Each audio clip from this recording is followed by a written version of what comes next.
Hi, I'm Dr. Paul Lento from the Department of Orthopedics and Rehabilitation. With me today is Sal, our volunteer male model, so we wanted to thank Sal for joining us today. I've been asked to describe with you the upper limb extremity examination, screening examination, as well as the spine examination.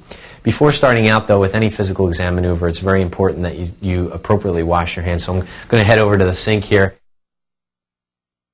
It's a good idea to use hot or cold water. Basically, you just want to try to create some mechanical disturbance so that you can clean the skin and prevent the spread of infection. So that's an important point. I think it also reinforces to the patients that you use proper hygiene prior to the examination, so I think that's another important point.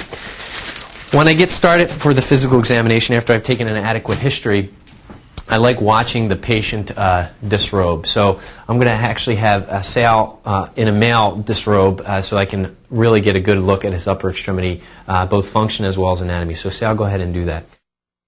In a woman, sometimes it's easier for a woman maybe to partially, obviously, gown them, so where they might have one hand in their garment and you can tie up the robe back like this. I also find that in younger female athlete patients that sometimes a training bra is helpful to do an adequate examination. But for Sal, being that he's a male, we're going to allow him to completely disrobe for the upper extremity examination. Before I also start, I just wanted to highlight some important planes of motion, which are all planes that we move through, and sometimes it's missed on examination. Particularly when you're describing this to a colleague, you can describe to them a particular plane of motion. The three planes that we highlight are the sagittal, coronal, and transverse planes. The sagittal plane is any motion that occurs in front of the body or behind the body in 90 degrees of motion. So this would be considered shoulder flexion, for example, or a sagittal plane motion. The second plane would be coronal plane, or sometimes referred to as frontal plane motion, and that's anything that's in the plane of the body. One way to remember that would be to look at the sutures of the calvaria. The sutures have similar names, so the sagittal suture would be one that's running directly down the middle of the cranium.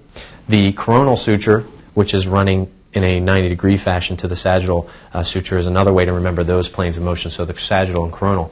The third plane of motion is a transverse plane, or also goes by axial plane motion. That really involves any type of rotational motion. So if you talk about transverse plane motion through the spine or hips, it's kind of like your twisting motion, or if it's at the shoulder, internal and external rotation, which we'll highlight in a minute, also is a transverse plane motion. The next thing I do is, with any part of the physical examination in orthopedics and rehabilitation, is to start out with inspection. So we're going to start with Sal's hand here, and we're going to look at his nails first. With nails, you can pick up a few things that describe systemic pathology as well as arthritides. For instance, splinter hemorrhages sometimes can indicate subendocardial bacteritis. You could also have hemorrhaging, which may be from trauma. Also clubbing, which may result from pulmonary disorders. And then conditions such that I treat, which are spine conditions, pitting, such as in psoriasis, can sometimes lead to nail abnormalities. And psoriasis can lead to potential arthritides or different types of arthritis. The next thing would be to inspect the palms. And really, when we're talking about the palm, we're talking about the thenar eminence, which is on the radial aspect of the hand, as well as the hypothenar eminence, which is on the little finger side or ulnar aspect of the hand. So it's the hypothenar and thenar eminences.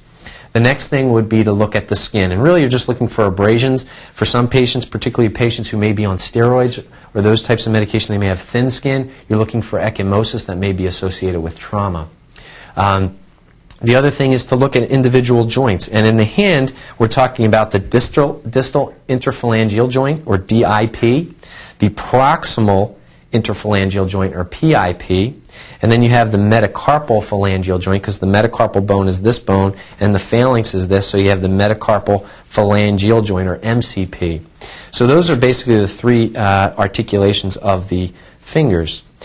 You can move back proximally to the wrist, and you will have the carpal metacarpal junction, and these are filled with your carpal bones, and there's both a proximal and distal row.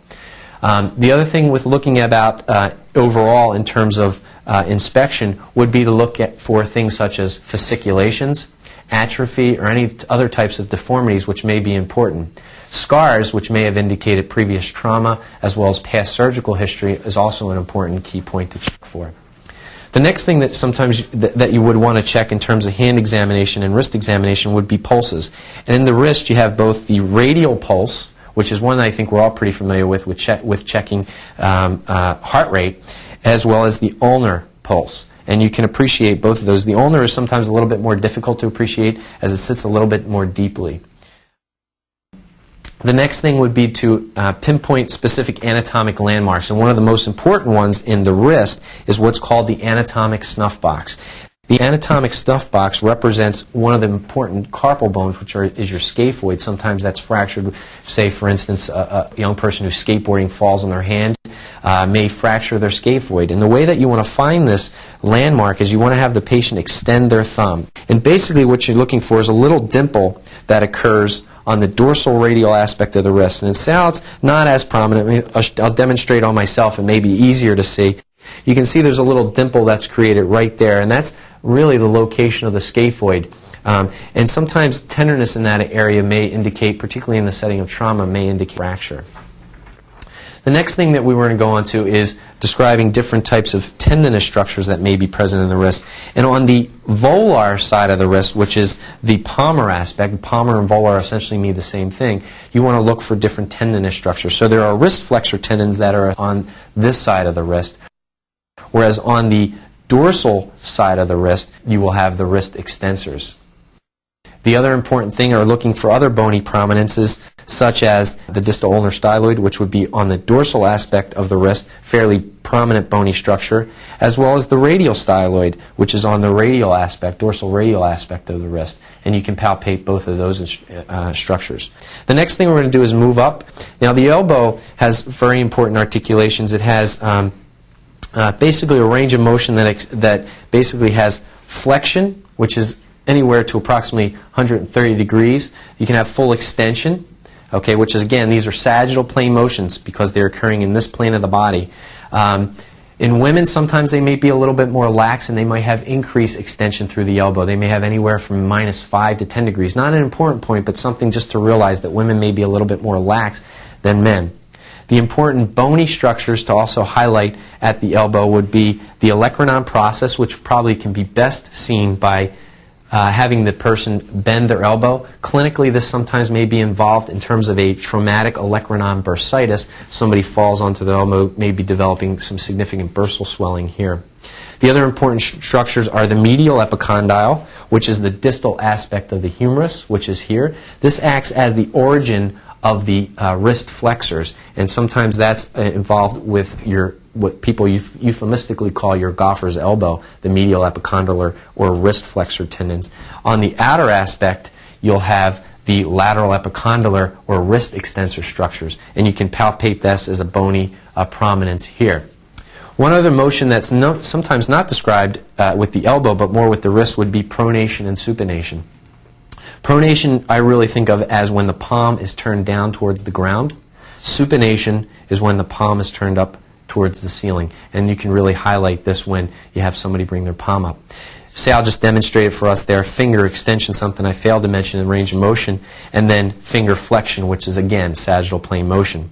If he opens his hand as such and he spreads his fingers apart, that's referred to as finger abduction. And finger abduction, B as in boy, is in reference to the long finger.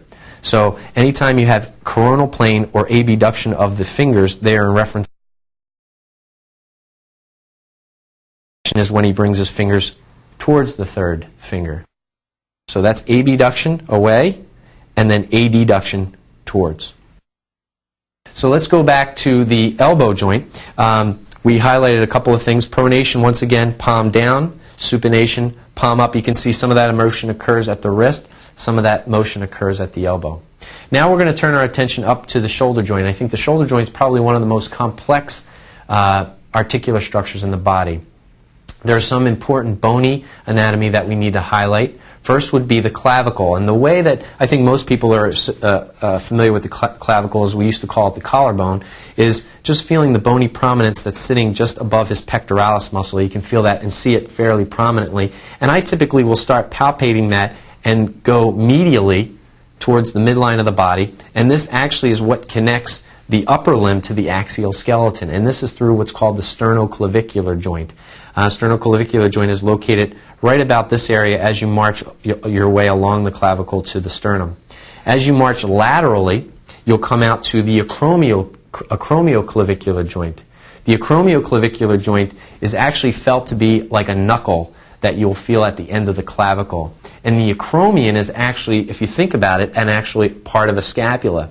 So the scapula articulates with the clavicle, which articulates with the sternum, thereby linking the upper limb to the axial skeleton. Okay?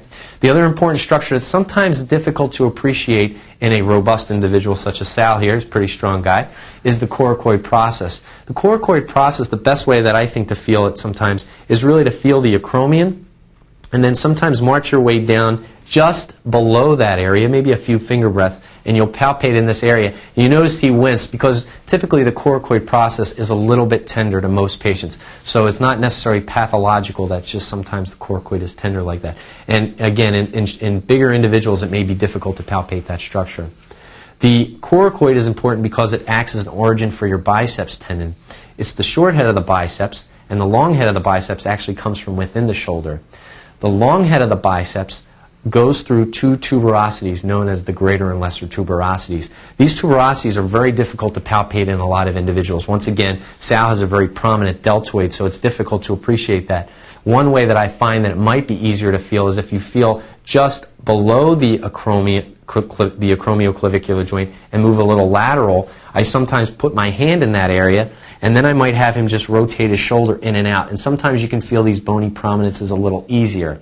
Again, they're very difficult to appreciate. The lesser tubercle is more medial, and the greater tubercle is more lateral, and in between is the long head of the biceps tendon.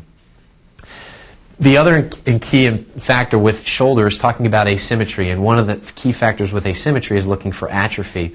And frequently I will look at the atrophy of the shoulder of the deltoid, but more importantly is looking at the scapula. So Sal, let me just have you go ahead and stand up if you don't mind. And I'm going to have you turn around and face the wall for me.